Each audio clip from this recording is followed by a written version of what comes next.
ভাইয়েরা আমার, এইমাত্র শেখ হাসিনার পদত্যাগ পত্র আমাদের হাতে আসছে। এই যে অর্জুনিয়া পদত্যাগ পত্র,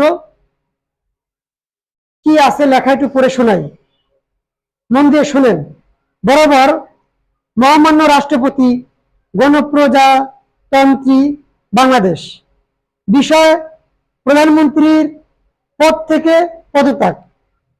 আমি গত 16 বছর যে অন্যায়, অত্যাচার, জুলুম, নির্যাতন, গুম, খুন, ব্যাংক ডাকাতি, দেশের সম্পদ লুট, আয়না ঘর নির্মাণ, অসংখ্য আলেমকে হত্যা এবং ছাত্র আন্দোলনে হাজার হাজার ছাত্রকে গুলি করে হত্যা করেছি, এই বিষয়গুলা বাংলাদেশের জনগণ অবগত হয়েছে এবং এক দাবি আন্দোলন শুরু করেছে।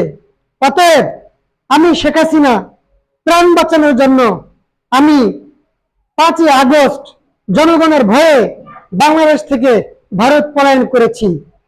বিরতি নিবেদক, শেখ হাসিনা স্বৈরাচার। সবাই শেয়ার করে এটা জাতির কাছে পৌঁছে দিবেন।